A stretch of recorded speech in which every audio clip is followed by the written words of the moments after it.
Nah, dulu kan saya punya riwayat asam payudara, tumor payudara jinak. Saya kan udah dioperasi itu 7 tahun yang lalu. Nah, terus saya mau kerja lagi kan ke sini. Nah, habis itu sebelumnya ya saya konsultasi ke dokter lah. Saya bisa lolos enggak, ada masalah ternyata enggak. Nah, ternyata mau ke sini itu kan saya disuruh vaksin. Nah, setelah vaksin itu saya kok ngerasain kok ada aneh gitu loh, maksudnya ya, garam apa namanya payudara saya. Nah, tapi sampai medical itu lolos terus Miss. Nah, sampai sekarang ini saya sudah 1,5 tahun. Nah, terus, tapi susu apa itu namanya payudara saya itu ada benjolan membesar gitu Miss.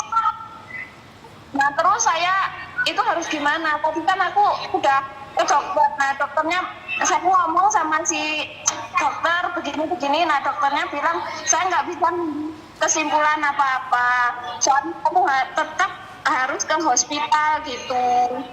Nah, kamu nanti ngomong sama majikan. Padahal saya nggak laporan dulu sama majikan gitu loh, Miss. Soalnya kan kurang 6 bulan saya tiba-tiba saya dipulangin gitu loh, Miss. Oke, itu adalah konsekuensi, Mbak. Karena kalau memang kamu sakit, kalau lebih baik kamu ngomong jujur aja sama majikan. Kamu kerja sama majikan ini berapa lama? Ya. Pripun, Miss? Kerja sama majikan ini berapa lama? Ya dari awal 1,5 tahun. Saya kan baru pertama di Hong Kong. Oke, 1,5 tahun. Ya seperti yang saya katakan, ya resiko no, daripada kamu tiba-tiba sakit parah, pulang tinggal nama. Ya benar Miss, ya itu Kamu tadi. harus... Tapi tadi alhamdulillah saya kan udah ngomong sama si Eden. Sebenarnya kamu tuh nggak benar kalau kayak gitu. Nanti besok kalau misalnya kamu marah ya kamu harus minta maaf gitu aja. Seharusnya kamu mau konsultasi dulu ke majikan. Tapi karena saya tuh takut kayak gitu, Miss, nggak ngomong sama siapa-siapa. Aku pengen penasaran, Miss. Ternyata kata dokter aku harus ngomong sama si majikan, dan majikannya pun harus booking ke hospital. Kalau nggak booking ya nggak bisa. Iya kan masih belum dioperasi, masih mau di-scan, mau diinin, mau di itu. Nah, tergantung kamu itu sebenarnya baik nggak sama majikan hubungannya. Kalau kamu hubungannya baik sama majikan, saya rasa kamu nggak perlu takut. Jadi yakin aja bahwa majikan itu baik gitu loh.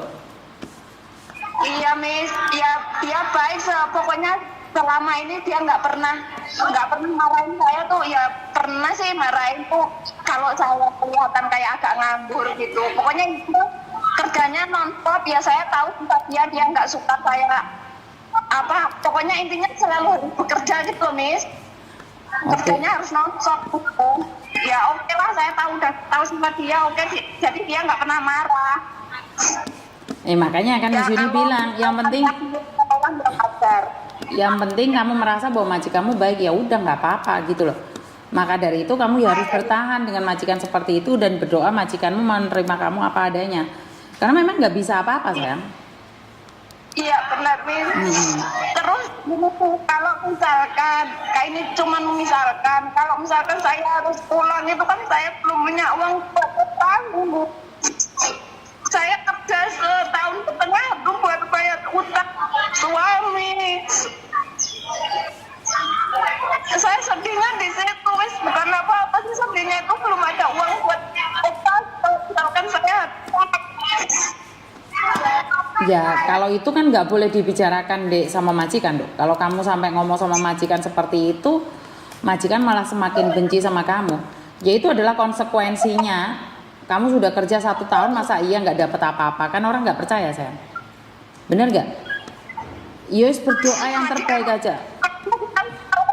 Majikan tahu kalau saya di sini tuh bayarin tanggungannya itu tahu. Bahkan itu apa sawah saya yang udah kembali, tak kasih tahu dia ini sawahnya mah udah kembali. Ya bilang gitu. Ya selama ini baik Miss. Ya itu tadi ya saya disuruh agensi suruh apa namanya ngasih tahu majikan. Saya kasih tahu majikan, kan majikan di Thailand, saya takut dia lagi kerja gitu kan. Nah, alhamdulillah dia balesin, lah kamu baik enggak gitu, are you okay? Saya bilang oke ma'am, how the result?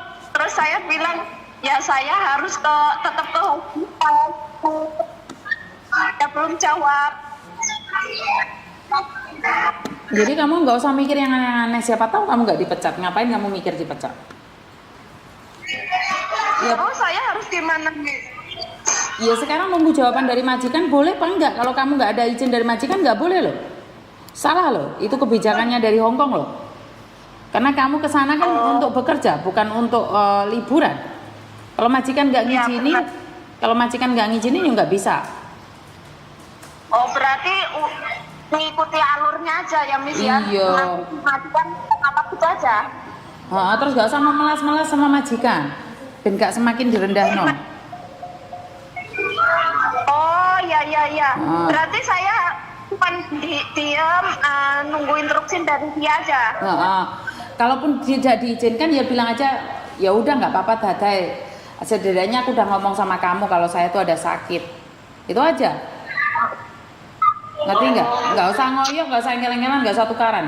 Biasanya wong dia penyakit kanker iki wong engkelan. Ngerti? Oh ngoten. Walaupun nggak semua ya, kebanyakan orang dia penyakit kanker ngengkelan kayak Miss Yuni. Ngerti? Iya. Ya wes. Ojo tarung mbek majikan. Makasih ya, Mi. Ya. Enggak pernah, saya nggak pernah. Cuma Ya ora tarung tapi kowe nangis-nangis mbayari utang, mbayari sembarang iki ora usah cerita ndek majikan oke-oke, cangkeme iki dirodok di stop. Majikan iku kudu kancamu, gak usah curhat ndek majikan. Paham? Oke. Enek apa-apa diomongin majikan, gilingan majikan bosen mbek awakmu dipecat nangis blosor-blosor enggak? Karena saya sering sekali mendengarkan omongan majikan, kalian itu bukan temannya. Ngomong sekedarnya sak perlune ae. Makasih ya, Miss. Ya wes. Hati-hati. Minta maaf ya teman-teman, bukannya Miss Yuni pingin kasar sama kalian, tapi ini adalah realita. Orang usah kepedean mbek majikan curhat-curhat kaya koncone dhewe. Endi sing gane meletik-meletik lek cerita jarene the plague of majikan, alah bel gendes tai kucing. Giliran dipecat wae ora iso balik mlebu PT-ne isin. Ya apa nak? Wis ora usah kawen gaya.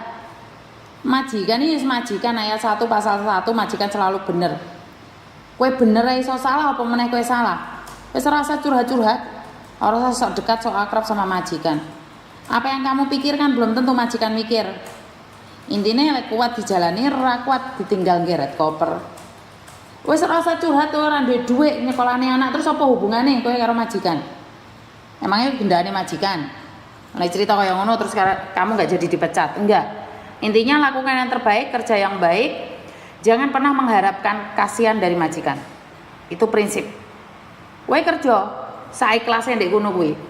Tapi ora usah melas-melas ndek majikan sampai delosor-delosor. Jangan pulangkan saya, jangan pecat saya. Nek kamu baik, bagus menurut versi dia, walaupun gue penyakitan, itu ada loh. Di rumah sakit penyakitan sampai deledek-deledek, itu tetap majikannya bertanggung jawab. Jadi rasa mikir sing aneh-aneh. Majikan bukan bestimu, ya, wong besti yang ngapusi. Itu aja dari saya, kurang lebihnya saya minta maaf dan wassalamualaikum warahmatullahi wabarakatuh. Berkat Tuhan mengalir atas hidup kita semua. Semoga semua makhluk hidup bahagia dan terima kasih.